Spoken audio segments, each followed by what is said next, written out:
Okay, I call this meeting of the Board of Assessors to order for Monday, September 16th, 2024. Prior to getting into the agenda, I have an announcement to make. Good morning, my name is John Bodie. I'm the Chair of the Board of Assessors. Welcome to the September 16th, 2024 meeting. In accordance with the open meeting law, at the beginning of the meeting, I must disclose to attendees whether the meeting is being recorded. This meeting is being broadcast via Zoom and it's being recorded for publication, later viewing, and administrative purposes. Also, after notifying the chair, any person may make a video or audio recording of the meeting or may transmit the meeting through any medium, subject to reasonable requirements of the chair as to the number, placement, and operation of equipment used so as not to interfere with the conduct of the meeting. Please let me know now so that I can make the announcement of that as well. Thank you. Mr. O'Neill has notified the chair that he is recording this. And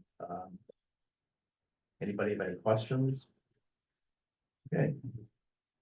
Thank you. Then public comment period. Anybody here that would like to make a public comment? Not aware of anybody. Not aware. Okay. Approved minutes of prior meeting. We have the minutes in tab 3. Yep. Right. And everything is in order, or if you'd like to make any changes, do I have a motion to accept the minutes of July 30th? So moved. Second. Any discussion? All in favor, please signify by saying aye. Aye. Unanimous vote. And next we move to new business. We have taxpayer appointment. Okay. Three gentlemen. Gentlemen, come on over to the table. Pull up and share hearing.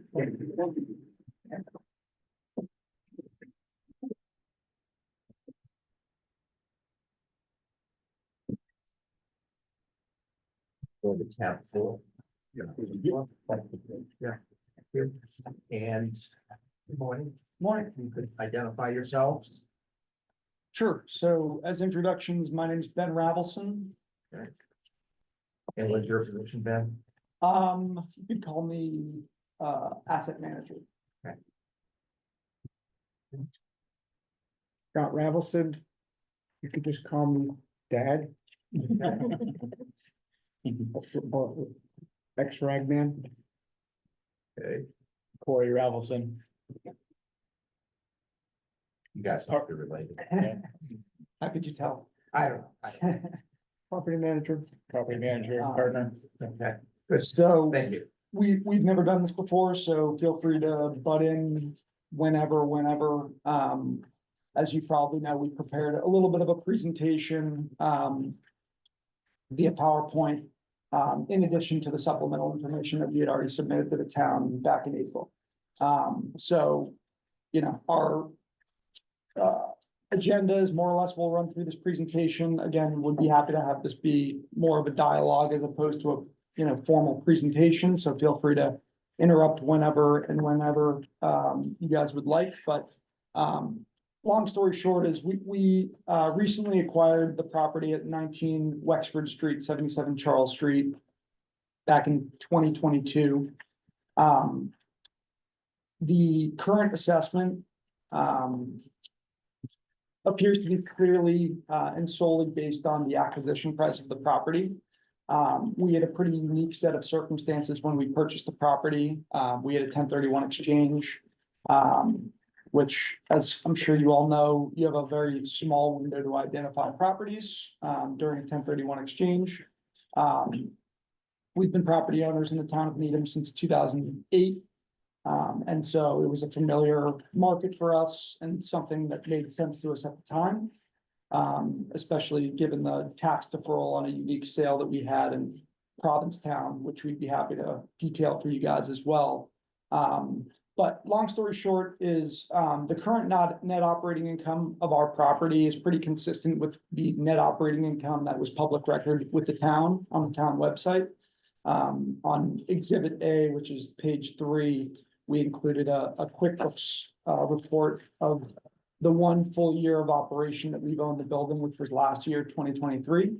And you'll see that we had a net operating income of $280,000. I think the town's assumed net operating income was 273, so pretty darn close. We put together a quick study of 20 buildings that we think are comparable to our building in the town. That's exhibit B. You'll see that across that 20 property comparable, there was a average net operating income. Again, this is all via town public record of $358,000, which is about 77,000 more than the net operating income of our property. By comparison, our assessed value was 5.8 million, whereas the average assessed value of that same set of 20 properties was 3.2.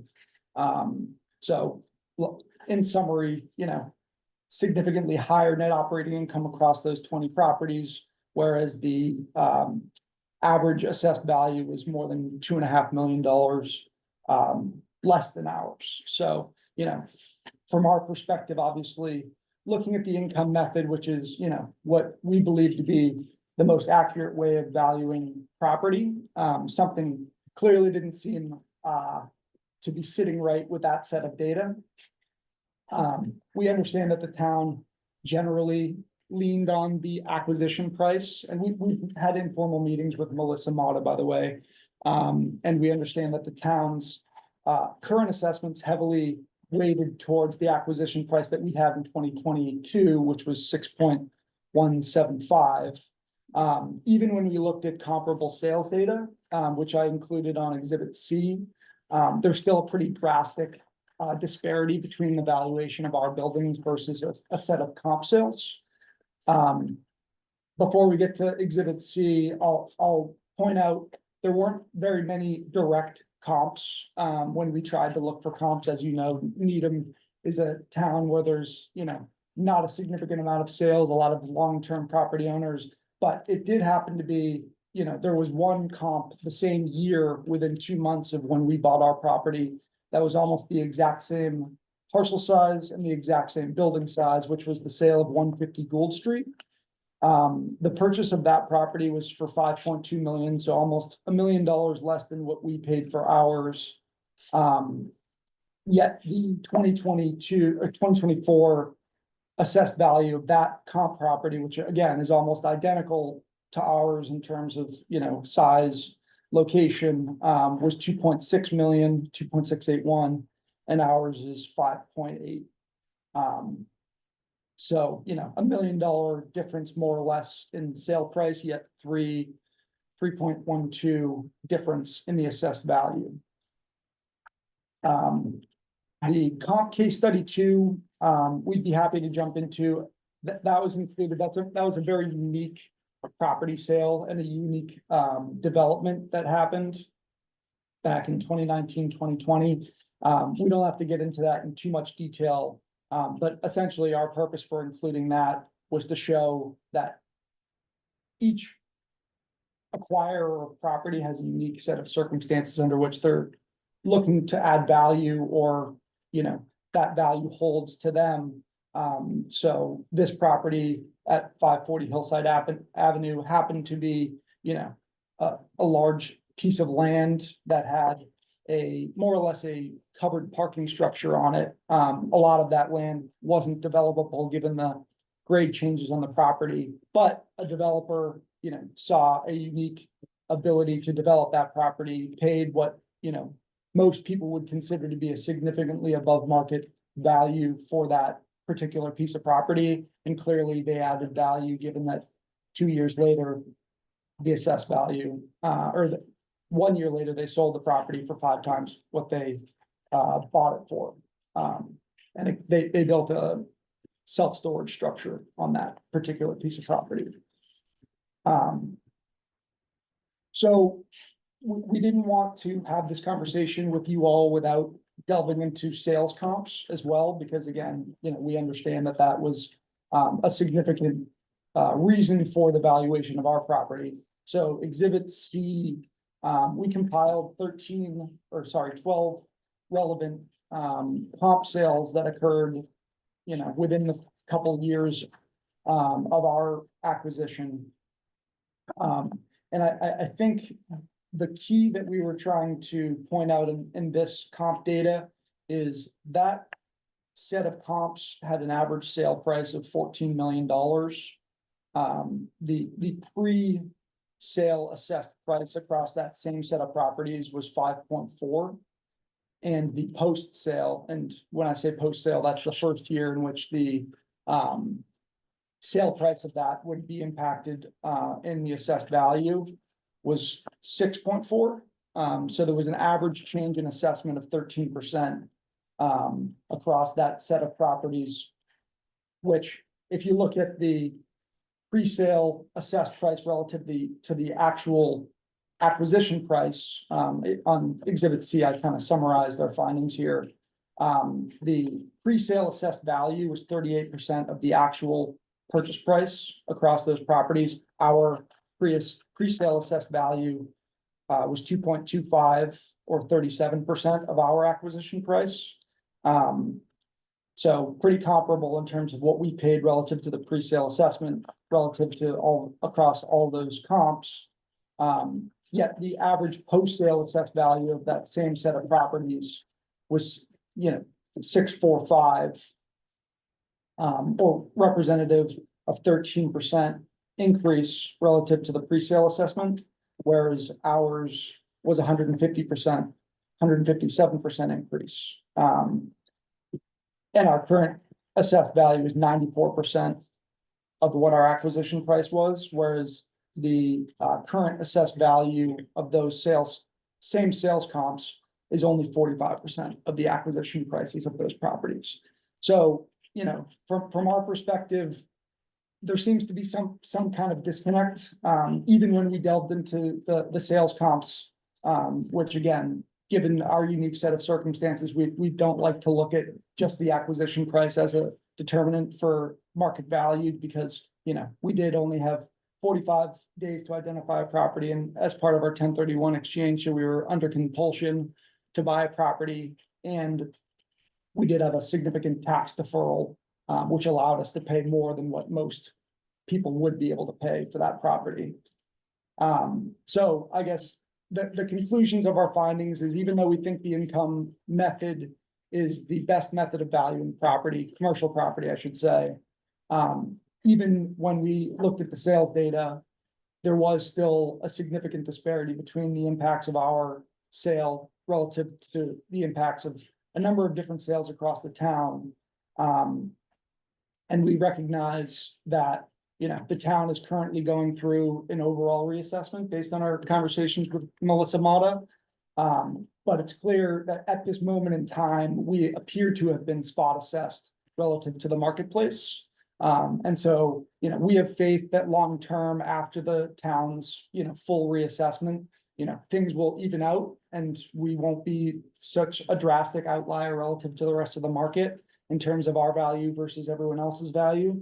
And the reason we're here, and we appreciate the opportunity to speak to you guys today, is essentially to come to a value until that day comes and we're able to, get right with the rest of the market, as kind of has been promised to us, something that's fair and in line with the rest of the market. Great. Can I ask a few questions? Sure. Mike Diener and Mike Knight. Cool. Three of us. What are the addresses of the other properties you have in Newton? 330 Reservoir Street and 322 Reservoir Street. And the building that you sold in Provincetown, that was for $4,666,000, correct? And you indicate in the letter that you suggest at least that this was this was also substantially higher than market because of developer interest. What do you believe was the fair market value of that property approximately at the time? Last night, I punched in that address, which you can do, and there were many articles in the Provincetown newspaper they stated, first of all, the NOI was like 100,000. We were retailers in that property. I'm sorry, the reason he's the lead here is because I'll go all over the place. But, my brother and I opened a store there in 77. We bought it in 96. It was valued at 2.3, tax assessment 2.3, NOI was 100 and something. Anything we say, we have tax returns to verify this in accounting letters. It was what, the same thing. A developer came along, bought a derelict property behind us, and got approved by the town. They waived incredible height restrictions, et cetera, et cetera. Anyway, so she came along and needed or wants to develop and she's still stuck in lawsuits and stuff like that, but she needed our property because we owned the driveway to get there. Anyway, so she could pay us over twice the money. That's So he asked for the Oh. specific number. We got 4.6, but we valued it at Yeah, 3. 2.2, 2.3, but So 2.2 million. But the net operating income was, so you're saying that the current that the building in Needham is worth about 2.5 million, so just a little bit more. But the NOI on the current building is 280, and you said the NOI on the Provincetown is about 100,000. So shouldn't either your one now be much higher, or the Provincetown one be even much lower? Yeah, I mean, the unique thing with the Provincetown property, and I don't wanna go down a rabbit hole in Provincetown, because that was a very unique building. There were 9 residential units that hadn't been occupied in years. Derelict, residential units that we made the decision not to upkeep. So we were just operating the front of the building, which is, part of the reason. But yeah, there was underdeveloped portions of the Provincetown property, which increased the value. In that case, shouldn't it have been worth even less? Shouldn't have, Then- would have been worth Worth less. much less than the 2.2 million. Why would that be? Well, if there's large parts that are not generating income and you're generating $100,000, shouldn't the value have been more like $1 million or something? Well, again, he is a valid point.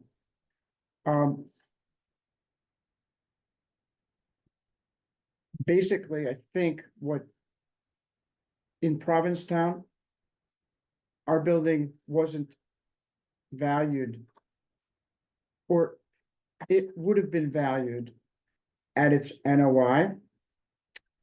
So I'm having a senior moment here. But I think as Ben presented, each town has its own method of valuing properties. Needham is the town we own 3 buildings in. When we bought 330 Reservoir in 2008, the same day Lehman Brothers collapsed, our tax was 36,000. It's now close to 100 or around 100. But that property seems to be our other 2 properties. We've never been here before. First of all, we've never sold, I go all the place. We never sold a property before. We had a once in a lifetime thing that happened. And given that crazy price we were offered, we're buying hope. We've never sold a property before. Bottom line is, so wait, I'm almost there. So basically, our argument or presentation is not comparing valuation and tax assessments to Provincetown, but it's being assessed, not spot assessed, but equal to. We made the decision to buy, and I'm almost there. We made the decision we had 45 days. Otherwise, it would have cost us significant tax. We got to defer that. This is our town. We're long-term buyers. We bought a building. We had to outbid everybody. We had that opportunity to pay over market because basically we could double our NOI, and in 40 years, he didn't. By the way, he said me shut up, Dad. All right, but if I do, to address your question, and I'm not sure I fully grasped the point you're making, I think what you were saying is based purely on the NOI. Our building in Provincetown would have been $1 million. And we would agree with you, there was added value with the residential piece, which Right. increased the value to the 2.3 Okay. that Scott had mentioned. So obviously, if you're comparing to, you know, our NOI of the Needham property versus the NOI, the values would be different, but the increase in value of the Pewtown property was the development potential or those 9. The land itself. I Yeah. mean, Right, and obviously that's why she could come along and pay us 4.6. Yeah.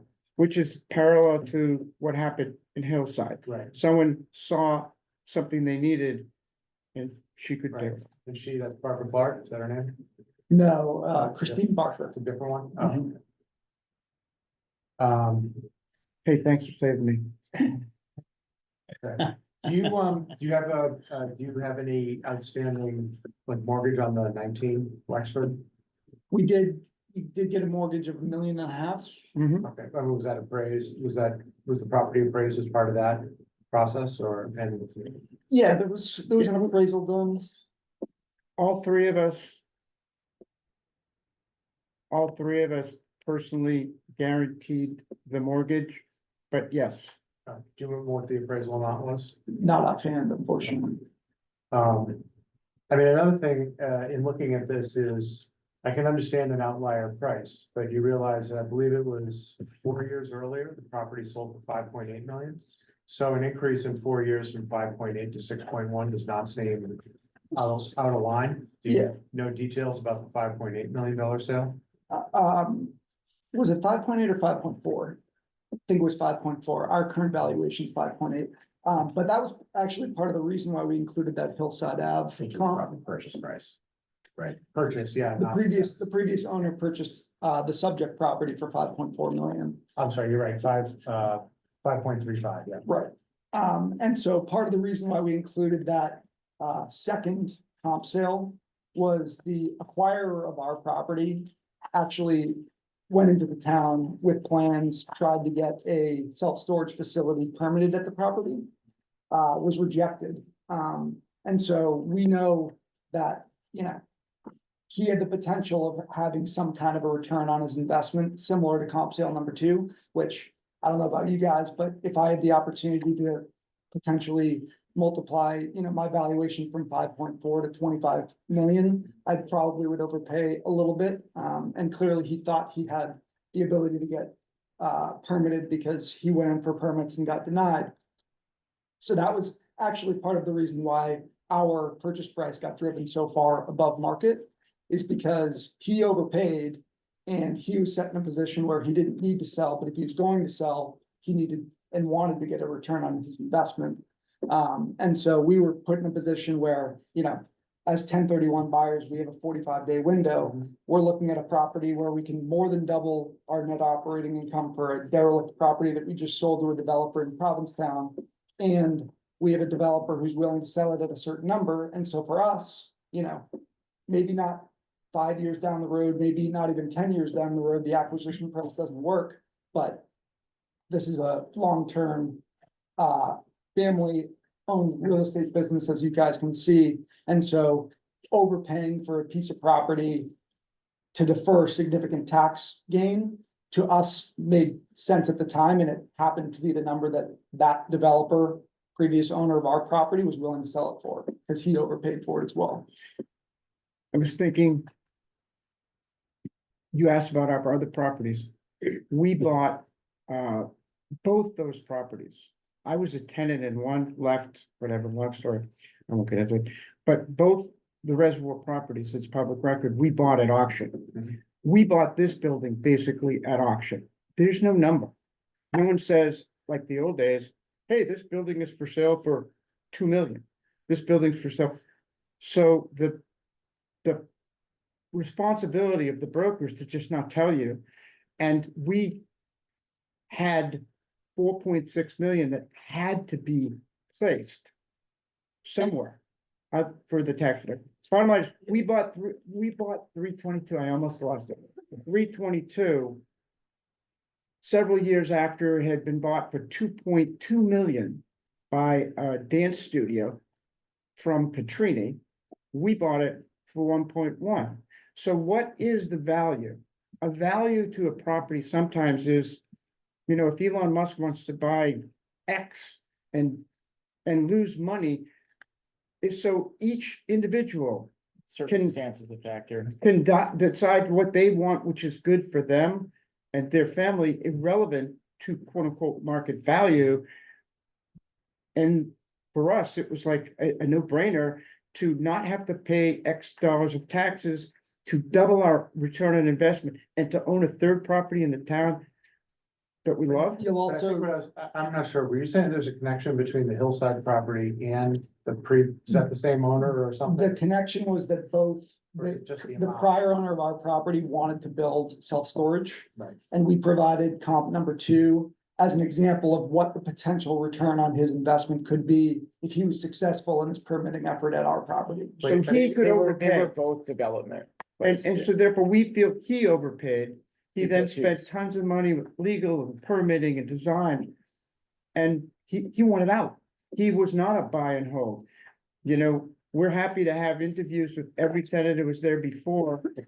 Yeah, and, He did nothing. yeah, and All he wanted it for was to make money. We run our properties, we're up on every roof. Mhm. And it's all about making a week's pay. And we don't care necessarily about purchase price, because 40 years from now, no one's gonna remember it. It's what does it do for our whole thing forever? yeah, and I'm sorry, because I might be still missing it. So, because the previous owner was 77 Charles Street. I'm sorry, did you say that they were looking to develop Yes. that property? yeah, there's public The one at records. 19 Waxburg, they Yeah. were looking to develop that, There's okay, public records of them getting denied for a self-storage permit application. at that location. Yeah. And just, and another aside, which I haven't mentioned yet, part of the reason for the increased value, acquisition price on our property. You'll note, and I didn't include it in the comp set, that I included, because I think it was the following year, but the adjacent abutting property to ours. I think it's 175 Highland Ave, also was quietly being marketed for sale as well. It's right up on Highland Ave, abutting our building. And so not only were we competing against, you know, typical real estate investors, but we were competing against developers who are potentially looking to combine both properties and make it into something bigger and better. So that drove the acquisition price up as well. Right, the reason the first fellow could not develop his storage probably was because he didn't have the size to do it. And so these two properties, which were owned by a family forever, they got split up, they tried to market them together, so, you know, these weird guys came from Provincetown and threw a ton of money on it, because to us, it was the right thing to do for our family. And here we are, playing with you. Yeah, Mr. Adelson, Call me Scott. Scott, given the fact there was, you were about to experience a huge tax event.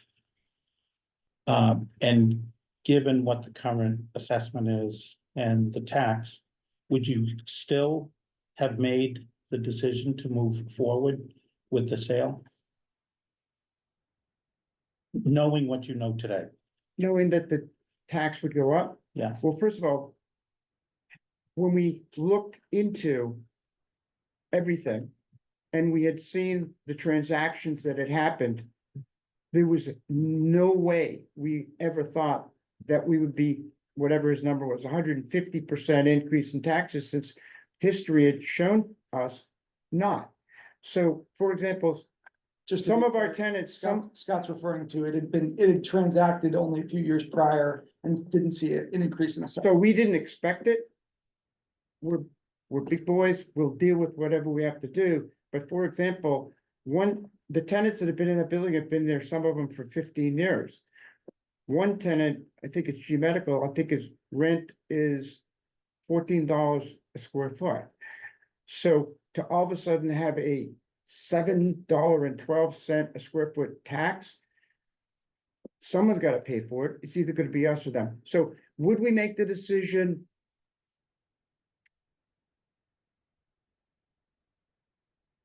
Had we known the tax would have increased, probably not, but maybe yes, I don't know. I mean, we're just sort of, we're not developers, we're buy and hold. We're basically glorified janitors, and we're happy, and we're up on every roof. And we know that our building, for example, and I could prove it to anyone on school, it's gonna have to have about $450,000 to $500,000 worth of CapEx improvements. But this is what we do. This is what we do. I mean, I don't want to get dramatic, but when I compare me to my great grandfather who, like had nothing, I stand on the roof of 330, which is the armpit part of this town. And it's our roof. And we're looking at, like, it's just amazing to me. And they get it, and we get it, and our tenants get it.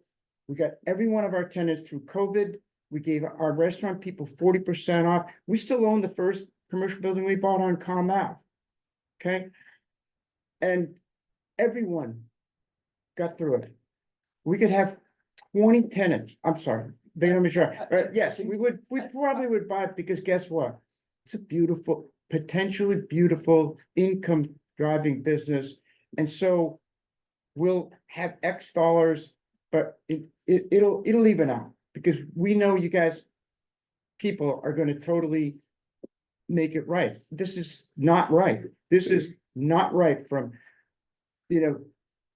I mean, someone who used to work for me is now the assessor of Newton. We've had conversations. This is not right. This is not fair. It's not fair for buildings in the beautiful industrial park, 48th Street and all that to be paying $2.50 or $4 or $3.75, and for us to have to pay $7. Something's wrong, and we know it'll get straightened out. So yeah, we would have bought it. Okay, we would have bought it. Okay, thank you for your frankness. Other questions? Well, I guess just to ask, like, I think like an outsider might look at this and say, I don't know how much exactly in tax you saved. It was long-term gain is like 25%, We would have paid, we have a letter, like $1 million. I think it was Million I think it was three. 1.2 or 1.3. Yeah, I guess to an outsider, it might be like, why would you overpay $3.5 million on a building to save $1 million in tax as opposed to pay the tax? And then take a little more time to find a building that's priced reasonably. I'm just, because Like I said. one, and we can show you the properties we went after, we lost every one except this one. So basically, because basically, what do you do with the remaining money? We're in the business of being landlords, not developers. You'll not see anything that ever said the Ravelson family developed this. No, we work with our tenants. This is what we do. So therefore, what are we gonna do with the money? I mean, he didn't want me to bring this up because it's like, oh, we feel so bad because that's not the point. The point is, this is what we do. We had to identify 3 properties within 45 days and you had to close within 6 months. Then it's like, what are we gonna do with the money? Yeah. We but- work. I drive a fifth, Yeah. And I think part of the reason why we're sitting in front of you right now is we understand that we submitted a application for abatement. It was rejected. We put a number on that value, which frankly, if you look at all the data across the entire town, our number would be very reasonable based on the income that's coming in on the property. So either something's wrong with the way that the town's valuing property, or something's wrong with the way we're analyzing our investment. But the reason we're here today is to talk about a value that we would be happy with. And I have a question and this, he pinched me twice and he said, Dad, don't say anything if I don't ask you to do it, but Well, what are they gonna do? I'm figuring out the dynamic, yeah. is it true or not true? Because we've never done this before. As I said, we've never sold a commercial property before. This, so in discussions with Melissa, she said you could revalue everyone's property based on. So if every commercial property gets revalued so that every building that's 20,000 square feet is gonna get valued at $6 million. Is it or not the case that then the taxes you collect can't exceed what the town's budget is? Therefore, your tax dollar, like the 24.57, remember that, per thousand would have to be reduced. Thus, either everyone, and then we said, we're gonna get tarred and feathered if we, if you reevaluate everybody's, if everyone's taxes go up, everyone's gonna hate us. But so if you reevaluate everybody based on like, hey, everyone, 20,000 buildings should be 6 million, everyone's tax rate will go down, so therefore we'd be okay. So it's just this weird thing that happened, which is, I mean, if we go to the Globe, are they still around? And said, look what happened to us. Someone's gonna say, hey, Channel 5 News, like, don't buy your groceries and, no, yeah. was there an explanation in looking at comp case study 1? Was there an explanation as to why our property was increased so heavily, but the same building that sold for $1 million less wasn't? And by the way, That was a I have an that was a argument. question. Okay, she said, Oh, I'm not, wasn't involved in the assessment. Okay. So none of us. None of us will. Okay, and the other thing, that's the closest sale to us. And the reason we looked at that building and it was already bought before it went to market. And it was because the fellow who owns Baker's Best sold to those people. So the reason they paid even that for that property wasn't an arm's length transaction. Ours wasn't an arm's length. They bought it because Baker's Best was in there. I forget the company that bought it. They needed that facility. It was multi-million dollars worth of build out refrigeration and stuff like that. Well, I I'm the quiet one in the three, but, I think, and correct me if I'm wrong, but in one of our discussions with Melissa, just trying to figure out how, the town comes to these values, is there some sort of scale of balancing NOI and purchase price and previous assessed value and other comparable sales? What is the method to come to the final number? And I think the big thing for us is if you look at the NOI, that leads to a valuation of 2.5 roughly. If you look at our purchase price, it's 6.1. The current assessment is 5.8. So it's very, as Ben said, it seems that you're looking at the acquisition price and not the NOI. We felt that there should have been a balance between that 2.5 and 6.1. And that's why we're here to try to figure out, because it just is, it's too high, it's too skewed toward the purchase price. So where is the factoring in of the NOI into this valuation? And yeah. I think, what I'd like to say at this point, you guys have, given us the presentation and you've given us an awful lot of information and we're very appreciative of that. We are a relatively new board, even though, all of us have municipal experience, assessing is a different animal that we're in the process of learning. I am not privy, none of us are privy to the conversations that you had with Melissa or where the development of your number came into being. But you present information, we are going to discuss it. And, you know, obviously, it's the information.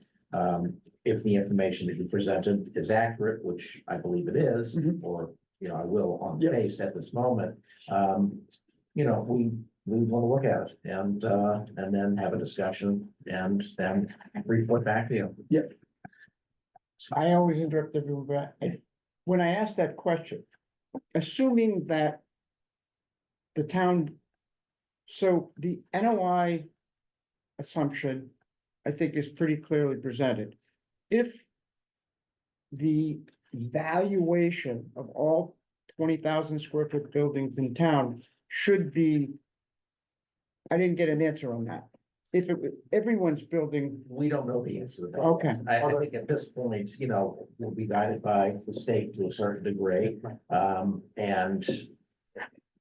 You know, we're learning ourselves and, you know, you guys, you know, this has been a very good presentation. Mhm. You provided an awful lot of information. We've had some good back and forth on the questions and answers. I think that anything, I mean, unless there's something else that we need to throw on the table here that's, you know, that's pertinent. I think we just get into redundancy. Yeah. So, any last comments? I'll just mention very Mike, briefly. Mike, There is a lot here. And you have given a great argument, great presentation. I personally commit to really digging into this. And the board will really dig into this. We are controlled by the state. Mhm. But you have my commitment. Yeah, Thank we, you. we appreciate that, and, you know, we have engaged an attorney, they filed an appeal to the appellate tax board. You know, again, we've never been in this position across the Scott's 40 years of, commercial property ownership. You know, all we're looking for is that they're, you know, to be treated fairly, and the reason we're here, you know, having this meeting with you is, you know, we don't think it's a good use of our energies and your energies to be going through the process with the state. Maybe it'd be a good learning experience, who knows? and But like you said, you know, the recertification, the evaluation process will provide us with, you know, with a roadmap on this and obviously the other properties. Just to add, I mean, the ultimate standard is the fair market value standard, and the NOI is more a means to an end. And you are correct that if there's a substantial increase a lot across commercial properties town-wide, that would have an effect of reducing the tax rate, because the rate is basically just derived from other circumstances. But if I can just do one last thing, a couple of these comparables I think are not, I mean, a couple of them are like stalled developments. There's one that's vacant accessory land. So some of these are a little different, but just based on, I'm just interested to hear what you guys have to say as someone in the field. So, because we use the NOI and a capitalization ratio to come up with a number. Why is it, do you think, that we are seeing a lot of things being purchased at much higher amounts than that? In other words, is something wrong with what people are paying for real estate? Or is there something wrong with the capitalization ratio? Do you have any ideas for why that might be happening? yeah, I mean, Or is it just people are conservative and they just want to make sure they get something? so in my day job, I'm a commercial real estate broker. My company transacts across the entire East Coast from Florida all the way up through, it's called Atlantic Retail. The profile of buyers who are buying properties in greater Boston is drastically different than the profile of buyers who are buying property in Charlotte or Palm Beach or wherever it may be. And the reason is because a lot of the acquirers of property in the greater Boston area happen to be people who are more like us, who are long-term property owners, whereas the acquirers of property in an up-and-coming market like Charlotte or something like that, they might be looking to, you know, re-tenant a building, flip it, and, you know, their sole intent is to capitalize on certain cap rates. And so I think part of the reason for those inflated acquisition prices is because people are looking more at long-term potential of properties as opposed to, you know, necessarily making a quick buck. Because it just seems like, because we assume the capitalization ratio seems like something like a 9 to 11x multiplier. And it just seemed like in your case, you have 240 or 280,000 of net operating income and you paid like 22 times that. And like I said, it just seems like there's some disconnect, a little bit and it doesn't seem like this is a unique situation. but- For us, it's 5 minutes from where we work versus 3 hours. So, and as we said, first building we bought, 1985, still own it. We're hoping, this is our family business. You know, I still live in the house that I bought before they were around. So this is what we do. So in our case, we can't speak, he can speak professionally. He's in a whole different world than me, but basically, we bought, because this is what we do. And we increased our bottom line. We wouldn't have been able, we couldn't have gotten 200 and something thousand dollars a year with the cash that came out of that sale, and I was done. So the combination for us was, I've been in Provincetown since '77. My brother and I had 6 stores and boom, everything happened again. But so for us, it was our unique non-arm's length transaction where I don't have to drive to Provincetown when the air conditioning, or when I've got, what are those things called? Raccoons in the part of the, so for us, this was like, oh my God, Yeah, and 5 minutes away from where I live. I think the ultimate point is, hopefully we're in a position where, our kids won't even remember what was paid for the property, in 2022, so. Well, I thought, as far as he mentioned attorney, Google my name. You won't find twice in 50 years have I ever engaged an attorney for anything but a positive transaction. We do 90% of our own legal work. We know Roy Kramer, we know everybody. Try to use them once, we're workers, and usually after we learn enough, what's the fun of hiring someone to do the work? You do it yourself. So we don't hire attorneys. We don't want to go through a legal process. We only did that to secure our place in case we're totally denied and we feel that it's not fair. But we don't want to go that route. We're just, Okay, I'm gonna, okay, sorry, guys. that's fine. Yeah, you guys, nice presentation. Thank you so much for Thanks coming in thanks today. for the time. Yeah, And, we will be in touch with you. Dave, you're in touch with them or, okay, good. Perfect. Okay, thank All you. right, Thank you. Thank you for your time, folks. Thank you. Thanks to have met you. Yeah. thanks a lot. Appreciate you coming in. Thank you. You only pinched me for now. I actually counted 10. So looking for low record. Right on. Okay, thank you. Thank you. Next item on the agenda is update on the recertification process. That would still be in that for, there's no handout, it's just a verbal update. Okay. We're very close to getting some outside assistance to basically review the work of the consultants that have been hired in the real estate, commercial and residential property, that's Tyler Technologies. And the personal property tax evaluation work, that's RRC. That this individual will look at their work and give us a reassurance that the work is acceptable, or if the things that there's issues with the work, tell us what they are so we can raise them with the companies to understand their methodology and either to understand what they've come up with values or perhaps have to be tweaked based upon input. The second part that the individual would be assisting us with is with DOR in terms of the recertification process. What are we to expect? What is DOR going to expect from us? What are sort of the trip points that the community may have? The individual, she's not under contract yet with us, so, I don't wanna reveal the individual's name yet in case we can't hire a person, but he previously worked at Department of Revenue. And is currently an assessor in another community.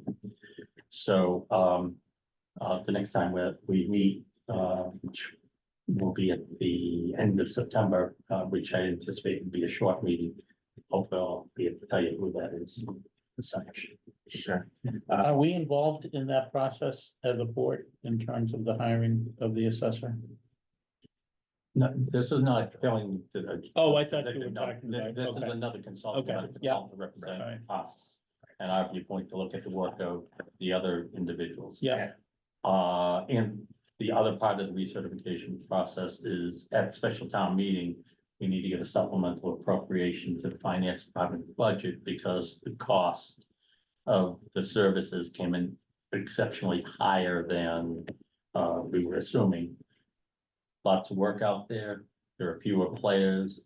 Department of Revenue particularly, although they say, well, you can have whoever you want, but we respect the work of these particular consultants, which certainly has an impact on selection. But we need a supplemental appropriation of $90,600 to cover the costs of these two contracts. The budget that was approved at town meeting had an additional 58,000 than what we normally budget for in the assessors in terms of outside consultants, and that was the estimate that I was working with for the anticipated additional costs for the certification process. Clearly, they become much higher. And do we have a signed contract with Tyler yet? It's in the process. Their lawyers have approved it, it's just working through the signatures now. Alright, so it's been approved.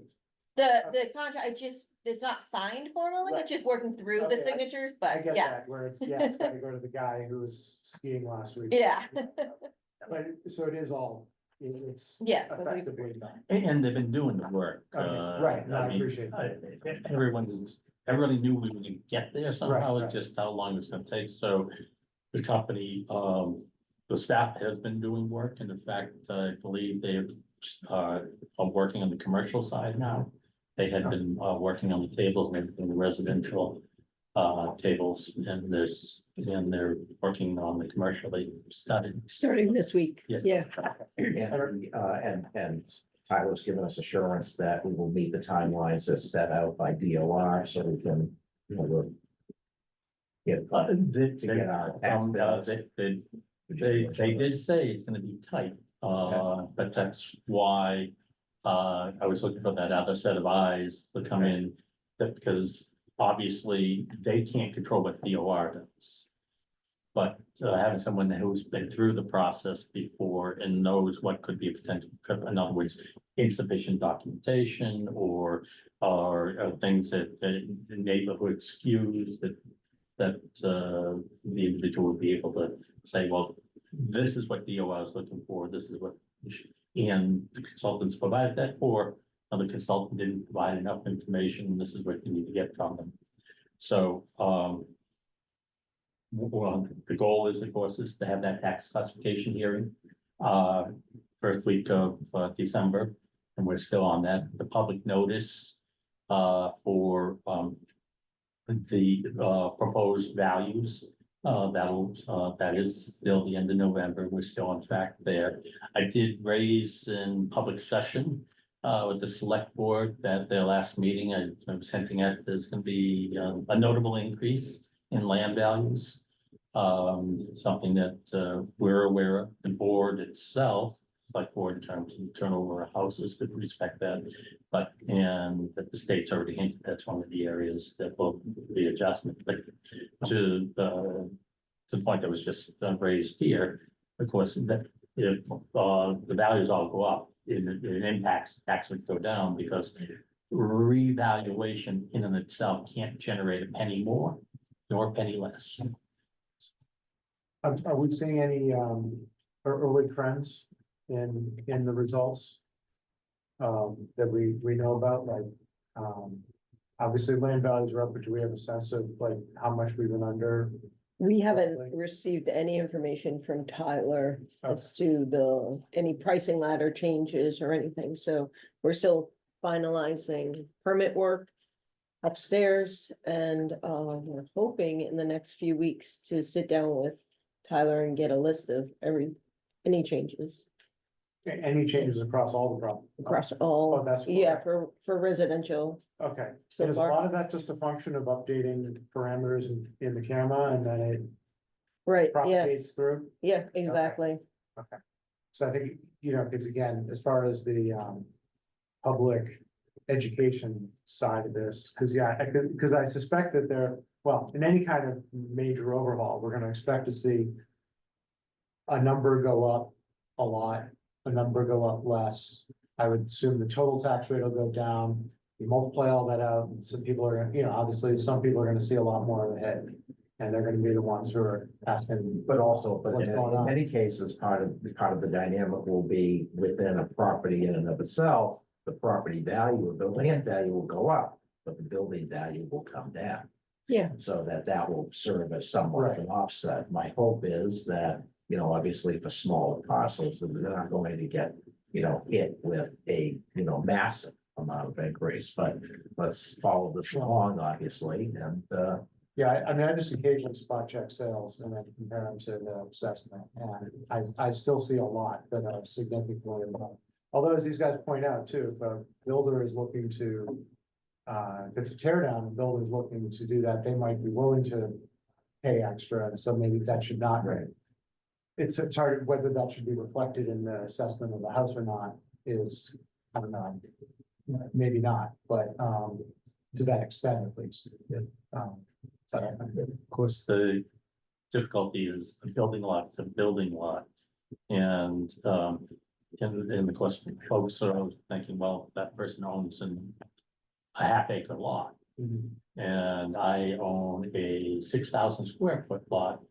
Well, there should be, 4 times the price, but of course. You're in a zone that you can only build a single family home, Right. and you're in a zone that you can only build a single family home. So the land value dispersity is not as great, and as they say, the residual land, you have all this extra land, but it's only residual value. Right. It's not substantial. however, and yes, that's a good point. The other point is that at any given snapshot in time, the market is also determining what a builder is likely to offer. As, Mike knows, being in real estate, that, right now we're in a period of high interest rates, but that seems to be signaling that may start reducing. Builders look at the overall market, builders look at, what the market is at certain price ranges, and so they're going to, structure their offers for properties based upon, profitability and all of the factors that go into that. But, okay, so this will be obviously an ongoing discussion. Yep. Next item on the agenda is the town webpage. We have Amy Paulson here. Hi, Amy. Hi, good morning, how are you? Good morning. And, tell us about the town webpage. Well, actually, I invited Amy to hear, the comments of the board, Okay, never mind. And provided information in advance, which I distributed to you all, and it's in your packet here, Okay. in terms of, what you're looking. What's Tab, happening? It's still tab 4, it's right after the blue divider. Gotcha. Yeah, so, what I've done, I just basically did a kind of a dump of printed PDF with the whole section about in order, just to get an idea of what's there. And I just thought I wanted this, I intended it to be a short item, just open discussion, right, I indicated that. So I think there are, and I've looked at some other towns, and I think that there are ways to make it just a little more intuitive and easy to use. A little more like tiles, those nice tiles that you can see that break things up. And just something that basically says how residential taxes is determined, how commercial is determined, how property is determined, how motor vehicle is determined, and what if you think that it's wrong, and here's what you can do. I think it would be important to get something on the recertification that we can point to. And probably get that done in the next month or two. And again, I'm willing to work on the writing, and I just don't know just to decide who would go, like, who would look at it, does the board need to see it, do I just work on it with Amy? Someone in Dave's department want to see it. And then the second part is and this is something that I spoke to with Melissa before, I think it's a great idea. Which is to have a section of kind of common reasons why abatements are actually granted or denied. Great idea. And that way it makes it easier, because technically, I believe, do not have to require reasons. I think as a service to the public for anyone who spent the time to actually, go through, who's actually taken the effort to provide the information to us. I think we kind of owe it to them to give them a reason why. So having these common reasons online will both potentially dissuade ones that probably have little merit, but also make it easier when we send out a denial, we can have checkboxes that say it's for this reason or these two reasons, and then have obviously a separate section if in case it requires specifically. Because what Melissa was doing is, I think she had a bunch of kind of form paragraphs, but she'd still have to go through and drop them in. And she was, I think, doing a lot more writing, and I think that would take, that was taking time. Do you have any town that you've looked at that could serve as a good example of? I didn't see anything quite like that, of like the common reason type thing, but I only looked at about 3 or 4 other places, so I wouldn't say I searched hard We may lead the way for on this. that. But So you essentially want to create like a frequently asked questions, like a FAQ. So yeah, effectively, or Yeah. just something like, common reasons why abatements are denied, and also maybe common reasons for abatements being granted. And just so that people can get an idea, because we've seen some of these things, obviously, there's delays, there's the big one is errors in the system. But then sometimes you have errors in the system that don't have an effect, like, as I understand, if someone says, well, actually, I only have 3 bedrooms, not 4, but it's the same square footage, that's the kind of thing that may not result in anything. On the other hand, if it says, and we saw something like this, where it says, a certain garage size, you want is different, or something like that, or the basement's not finished, and it says it's finished, then that can have an effect. Sure. So anything that any department can do to provide more information in an easy to access and easy to digest, way for the public is, I'm all for it. I'm certainly happy to help make that happen. When I look at the website, I try to look at it from a fresh perspective, saying, I'm a resident, I want to come here and I want to get my information. And how many clicks does it take for me to get to the information that I need? Mhm. And also, if somebody's looking for information, after hours when town hall is not open, let's make it as easy as possible for people to get information that they need. And also, the information that we can post on the website will reduce the number of phone calls to town departments. Not that folks aren't happy to take a phone call from, any taxpayer and answer questions, but in the interest of people that be able to get the information that they need quickly, absolutely. So, if you provide me with the content that you're looking to have posted, I'm glad to make that happen. And also, I can start taking a look at other towns, other departments, assessing departments in other towns, comparable towns, a lot of colleagues that I refer to that do great jobs on their websites, and I can maybe look for some examples and send them to you and say, here's what town X is doing. Is this what you had in mind? But more than happy, and I can turn this around pretty quickly as long as I'm given the content.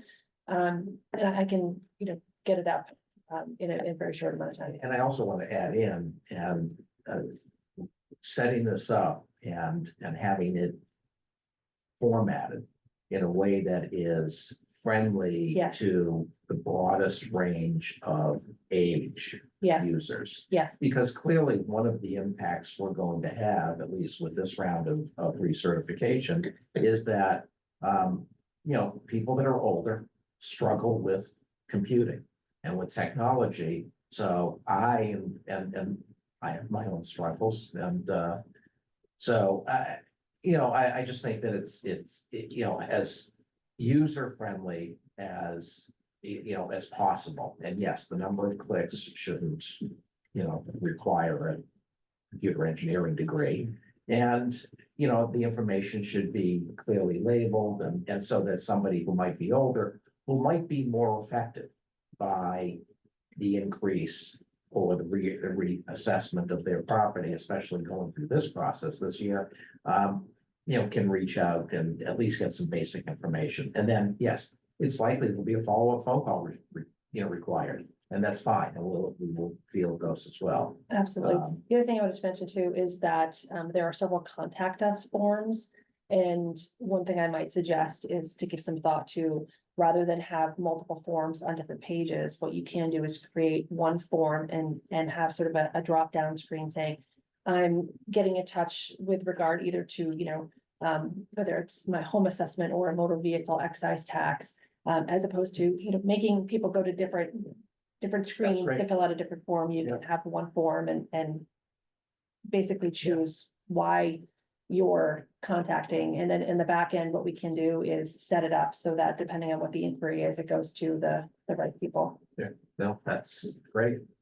That good, yeah. Yeah, sounds good. Yeah, as far as the flow of information, I mean, you know, I'm fine with, you know, Mike, and I mean, I have no problem with Mike working with Amy and with, you know, Nancy. They can get it to Nancy and Yeah, Nancy will make sure exactly. it gets to Amy. Great. and stuff. Yeah.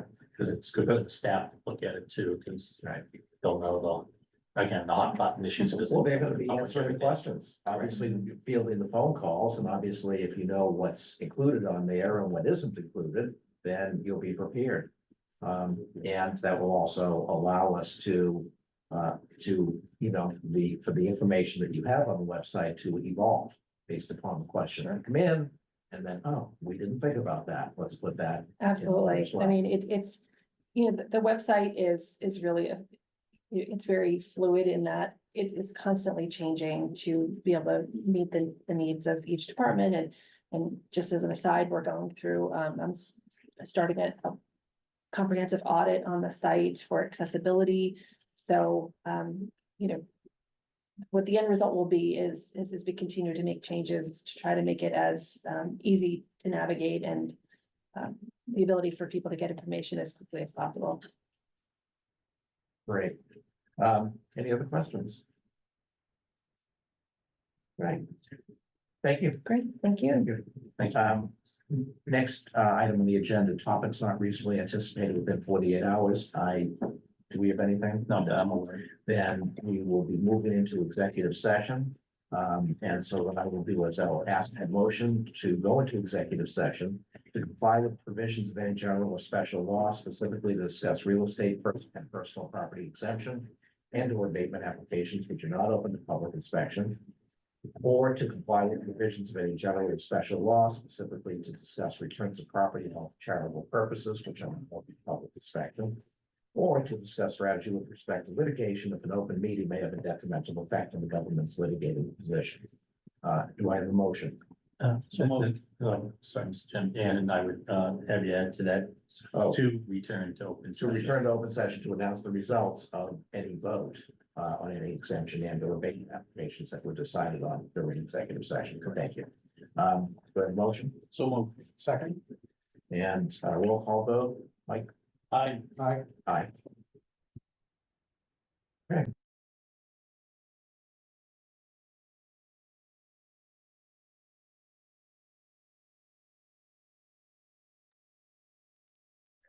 Okay, we're returned from executive session. And we did not take a vote on the taxpayer appointment that was before us earlier. We will be needing more information with respect to, and we will be then discussing at the next meeting. And Mr. Chair, if I could recommend You may. October 9th for your next meeting. Wednesday, October 9th at 9:15. Sound good to everybody? Yep. Okay, good. So that's scheduled. Any other? We're ready to motion to adjourn. So moved. Second. All in favor? Aye. Aye. We're adjourned. I'll be up in 5 minutes.